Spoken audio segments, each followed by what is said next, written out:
Hi, I'm Michelle Perez. I got a lot of questions. Hi, I'm Mike Pincus. I think I may have all the answers. Welcome to the Mike Pincus Fitness Podcast.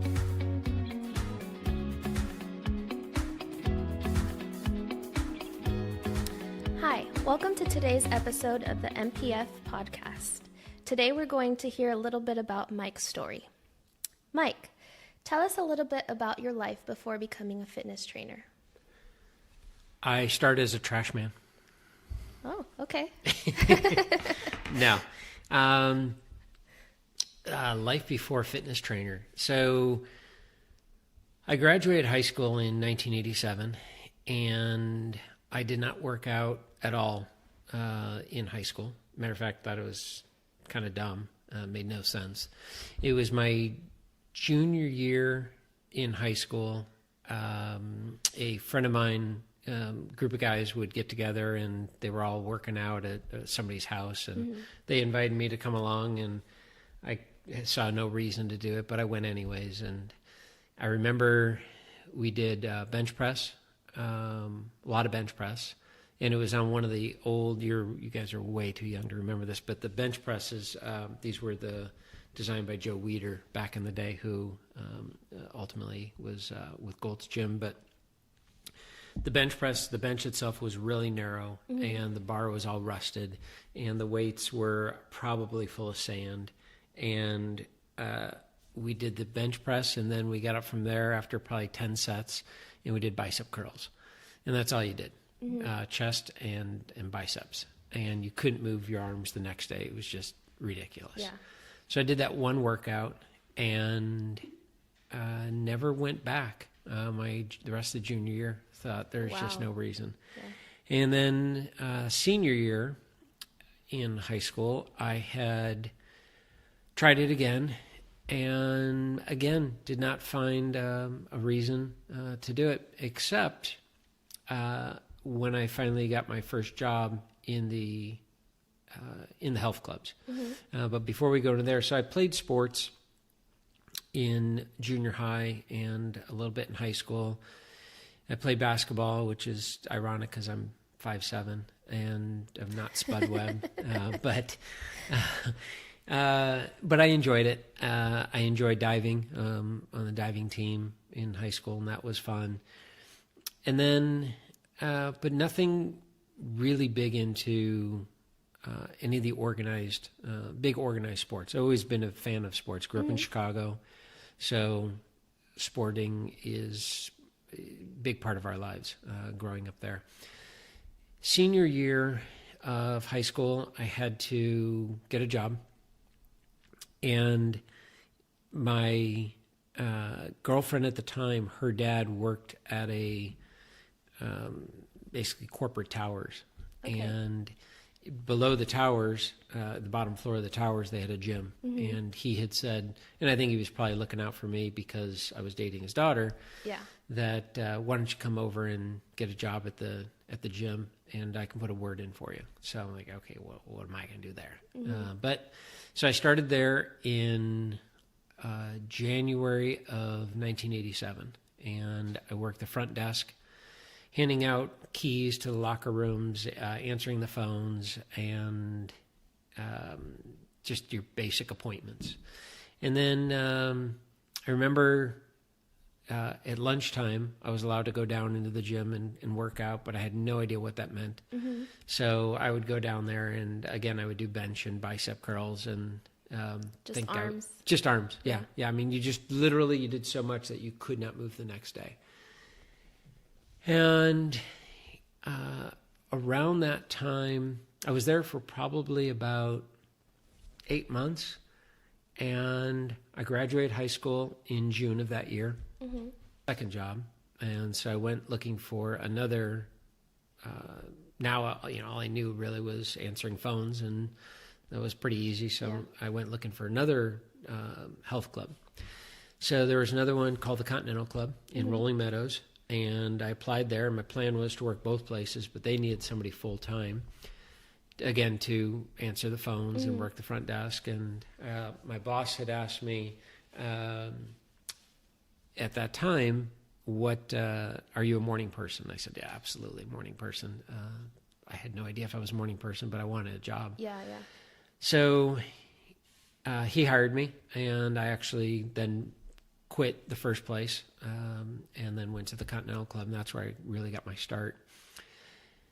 That was very interesting in the terms of working there as a trainer, because again, not even as a trainer, just working at the front desk, because I'm seeing all these people coming in that it was the early morning shift. I had to be there at 4:00 in the morning, and I had to actually I had to be there 4:30, and then be ready to open by 5:30, and had an hour's worth of stuff that they wanted to be done. And then so when people would start coming in at 5:30, 6:00, I was amazed. Half of them were sound asleep and just going through the motion. Yeah. And then the other part were all excited to be there. So that was kind of unique, seeing that the different dynamics of people coming to the gym and why they were. Yeah. But then I went down into the weight room there, and again did arms and chest. And one of the times, I guess it was one day at work, this guy walks in, and he's got the same color shirt that I have. So obviously I know that he's an employee like myself, but he's huge. He is bodybuilding enormous. Wow. And I had never seen, at this point, I'd never seen anybody like that. I mean, his shoulders were just massive, and a small waist, and huge back, and huge legs. And I look at him like, wow, that's a freak. But there was something about it that really interested me. Back through high school, my love was art, and I was supposed to be an artist. Interesting. It's really interesting how the two coincide with each other, and how they kind of intersect, and how one transitions to the other. But when I was in high school, I was not the best student. I was the first one at school in the morning because I was very social, and I was probably the last one to leave. But my grades did not show that. I was not the brainiac by any means. Yeah. And beginning of my senior year in high school, my counselor, who I had been avoiding, my guidance counselor, I'd been avoiding my whole junior year, got a hold of me my senior year and said, "You are not going to graduate with your class unless you get your grades up." Wow. There's just no way. And I just had no idea what I was going to do. And at that point, a girl who I was very interested in walked into an art class. And back where I went to school, in high school, it's kind of like college in the sense where you can, if you will, crash the class and petition to get into the class. So I walked right in, and it's art. And it was second level of art. And I sat down right next to her, and my whole goal was just to meet this girl. Yeah. And the art teacher had come up and said, I don't know who you are. You're not on my roster, and whatever it was. And I said, no, I'm ready to take class, and I've been doing stuff on the side, and it'll be fine. Yeah. So I started taking the class and started drawing and different things, and come to find out I was actually pretty good at it, and I had never really done anything before. And so the projects kept getting bigger and bigger, and it was mostly drawing that I was into, not really sculpting. And that art class saved me. I got straight A's in it, and it changed everything. And I got accepted to Columbia College in downtown Chicago for art school. Wow. Ultimately decided not to go there and continue pursuing with the health and fitness, which was ironic because the day I told my parents that I wasn't going to college, but I was going to become a trainer, my dad kind of trained what? Yeah. I literally was that 98-pound person. Yeah. So I think I graduated high school 110, maybe 120 pounds. Wow. So literally I had no muscle. It was just skinny. Yeah. So jumping back forward to seeing the bodybuilder at work, he had said, his name was Mark, and he said, "Do you want me to put you on a program?" I said, "Sure, that'd be great." I have no idea what a program means. Yeah. So he takes me down to the weight room and puts me through a whole body workout. And I was just hooked. I'm like, this is great. I mean, I can feel everything working and so forth. The next morning I woke up to take a shower. I could not move. Everything was killing me. Not just your arms. No, legs. It was horrible. But I was so intrigued by this. I said, I need more. I got to do this again. So I got to work and told him all about it, and he's laughing. And those were back in the days where if you made somebody hurt, you were doing your job. Yeah. So we worked out again, trying to find muscles that didn't hurt. And so by day 2 or 3, I was ready to be hospitalized. But I was hooked. I'm back in. Let me add it. So come to find out, I said, well, so what do you do here? He said, well, I'm a trainer. I said, well, what is that? And this is end of 87. And he said, I train people. I train their clients. I train them to get in shape. And I said, people pay you money and you tell them what to do and you are making them hurt and they come back and do this again? He said, yeah, I guess when you look at it like that. And that was, for me, the birth of fitness training. Yeah, that was where the idea was planted. Yeah, completely. Yeah. I had never thought of it. I saw no reason to exercise. And except I saw this big freak of a guy, which, for me, it always looked at as it's just an art form. So here, he was a human sculpture. And he looked at himself and said, okay, I want my shoulders bigger to make my waist look smaller, because it was all about the image and the appearance of the Atlas guy. So he just did shoulder exercises, and then he worked on his diet to get his waist smaller, and did back exercise to make his back bigger and make his thighs bigger. So it was purely introduced to bodybuilding from the artistic side of it, without knowing anything prior to it. Wow, interesting. I was hooked. So that experience with that bodybuilder planted the idea in your head to say, hey, like fitness training, like this is something that I can do. But was there something that kind of motivated you or gave you that extra push to actually pursue it? It was when I started, even working at the health club, I would have to say that every job I had prior to even working at the health club. So my very first job, I was 14 and a half, maybe 15. I had to have a work permit. And I worked at what's called OSCO, which is like Walgreens for us, CVS. And I stocked shelves.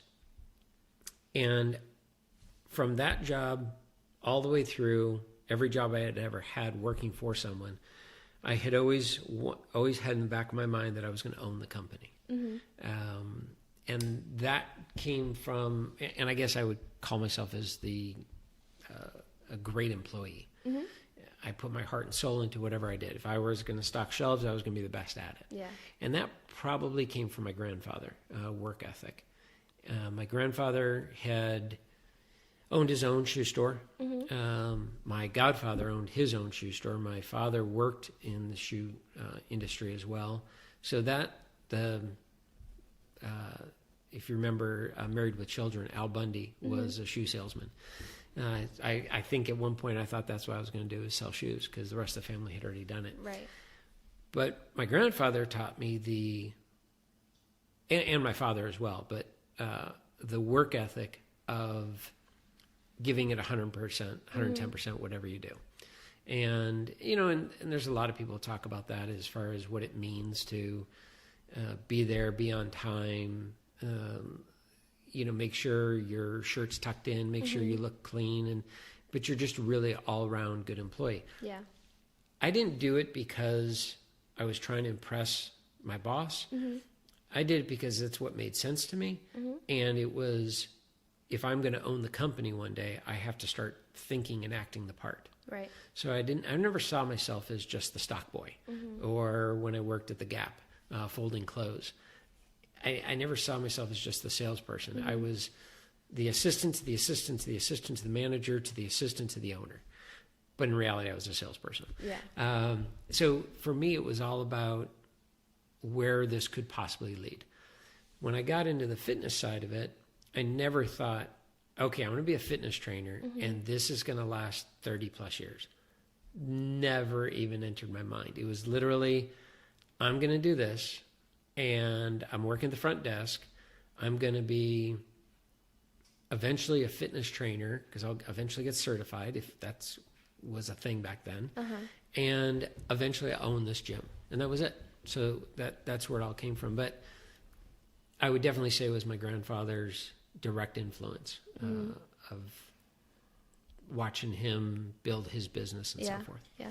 So he was that little bit of motivation or inspiration to instill in you that work ethic that you needed in order to accomplish your goal of becoming a fitness trainer. So starting with as a young kid, going to my grandfather's store. He had a typical shoe store in Chicago. Nothing from the outside very different than any other shoe store. But the big thing he did differently is when you open up, he mostly sold and actually specialized in kids' shoes. Okay. But it had some adult shoes, but mostly kids' shoes. And you walk into the store, and in the middle of the store was a huge trampoline. And the kids went crazy. And they immediately kick off their shoes and just jumping on the trampoline. And he did this for a number of reasons. One is it got the kids, I mean, if you've ever been to a regular shoe store and you're seeing the kids and the parents are trying to control the kids to sit down. We need to put shoes under that. So he thought about it. What if I just tire them out? Just let them run and bounce and go crazy. Well, they can't literally run around, but they can sit and bounce and bounce and bounce, get all this energy out. Then he could talk to the parents. What are you in here for? Okay, well, we need some dress shoes, or we need some school shoes, or we need some athletic shoes. Okay, great. What size? Well, we're not really sure. Okay, come here. Little Johnny, come over and measure. Okay, go back to bouncing. And he would go and show the parents the shoes. So right when it was time, he would then have the kids come out or come off the trampoline, and then he would fit them on their shoes. And then they go right back into it. So it was a great, easy transition. Yeah. That was, without me realizing it, was how he connected to people. And it was his way of welcoming them into his world and saying, this is how I do it. It's a little different, but you're going to be part of a family. And what's going to happen is the kids are going to want to come and you want to go shoe shopping? Oh, absolutely. And they remember, and they start going crazy when they see the trampoline. Yeah. So that, again, never knowing how that was going to affect me later, but I definitely can tie the two together. But probably the biggest thing with my grandfather, I was 15 years old, and we were living at the time in a small town outside of Chicago. And my grandfather wanted to, and this is my mom's dad, he wanted to take me on a car ride to go out to the East Coast and visit some family. So we left Illinois and we drove out to North Carolina, up to New York, cross over to Niagara Falls, and back through Ohio and back down. We were gone for 18 days. And a couple of things that really stick out, probably one of the most important ones was I was 15. I don't even know if I had my learner's permit for driving. And we get onto the freeway, and he pulled over and he said, okay, switch. I'm going to sleep. You're going to drive. And just line up the end of the hood of the car. There's an emblem.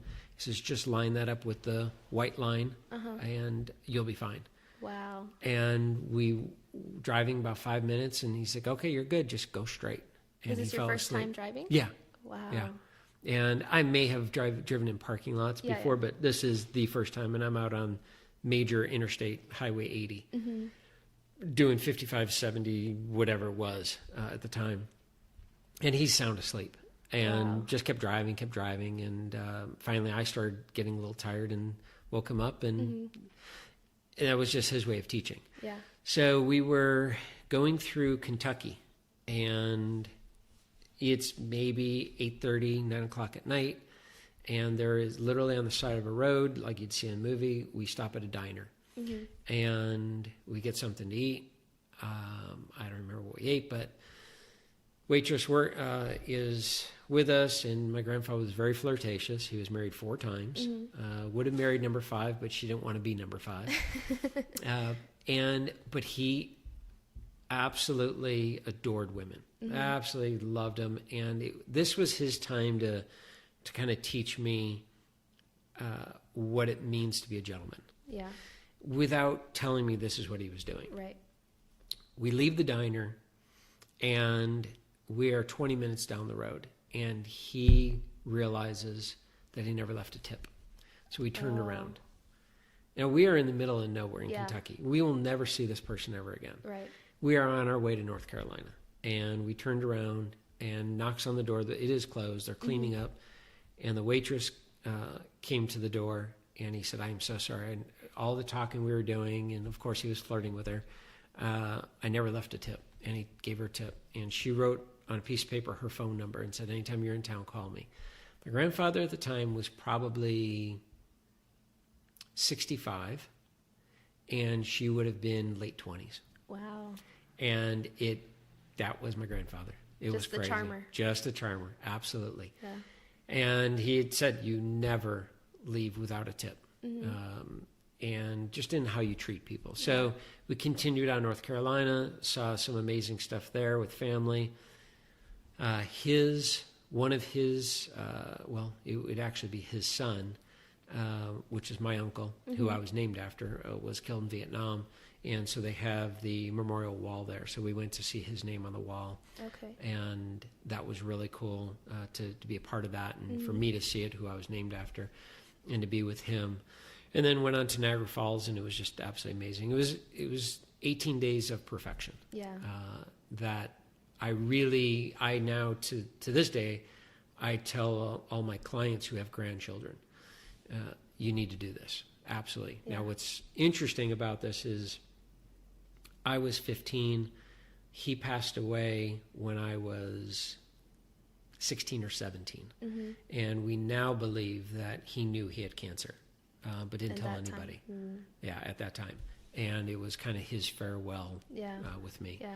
So it was pretty special. So I pull everything I learned from my grandfather as a true people person and human connection into what I do today. Yes, I'm a fitness trainer, but I'm really I'm a human connector. I connect myself to people, and then I connect people to people. Yeah. And I just do it through fitness. Yeah. That's all. Yeah. That's awesome.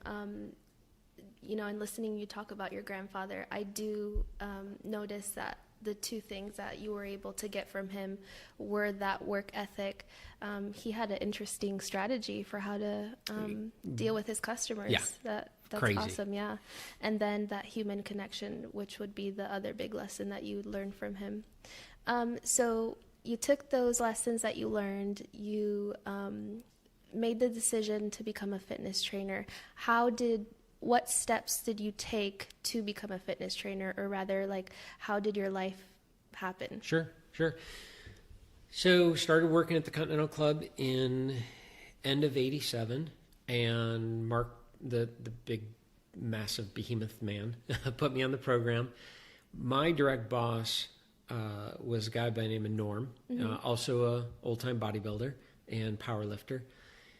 And I was starting to show signs in his eyes that I may be really good at fitness training. That, I probably wouldn't be, I'm probably done with working the front desk. And you either, at a health club, you're going to start at the front desk, and you're either going to go into membership sales, or you're going to go into training or maintenance. And really, those are the 3 areas. And then from there, you're going to move up through management.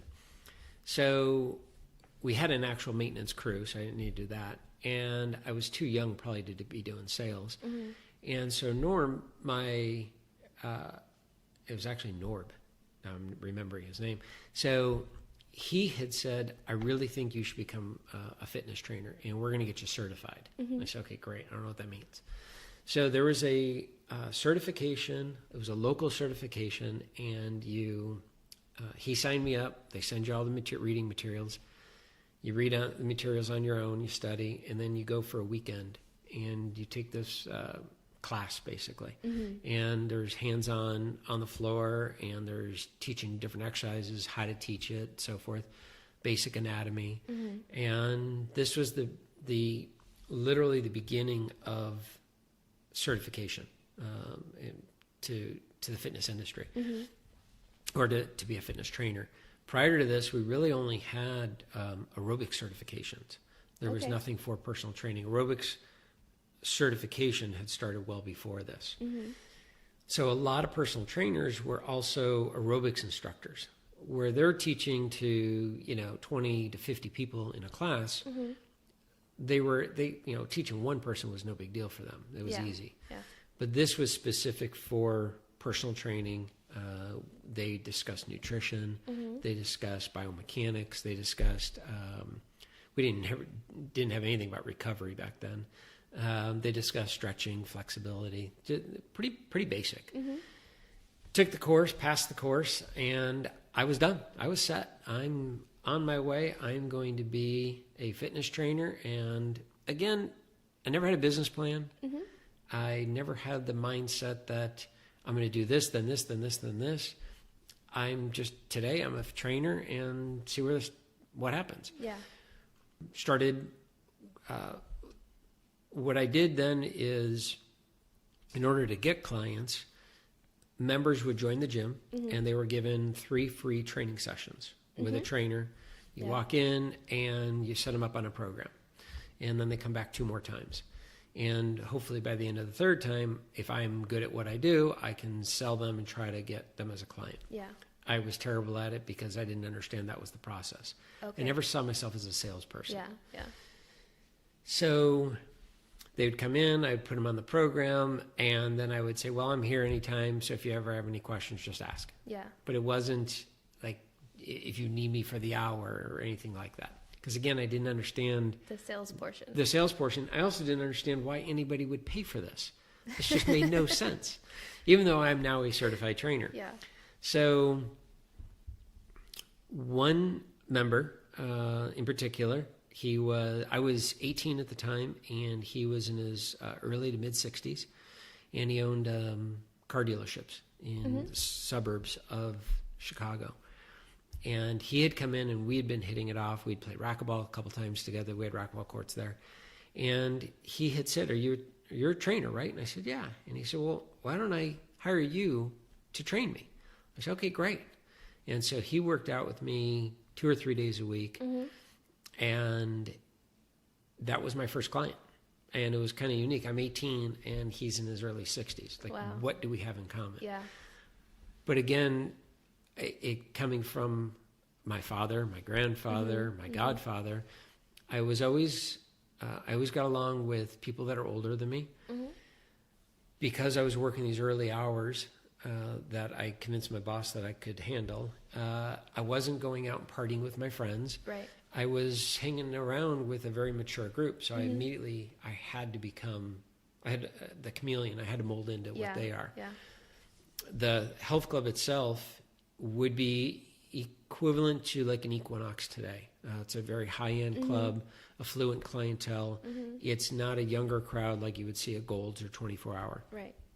24-hour fitness. So it was seamless from what I can remember. There were no issues. I trained him for quite some time, and then I was living in Chicago, and my best friend and his family had moved to California in 86. And in 88, July of 88, I came out, I went out to California, where I'm at now. Came out to California to visit for his birthday. His birthday was July 2nd. And so I came out, had a great time, lives in Agora Hills, and first time to California. And that's it. We're going to make this a tradition every year, and I will come out and we'll party and have a great time.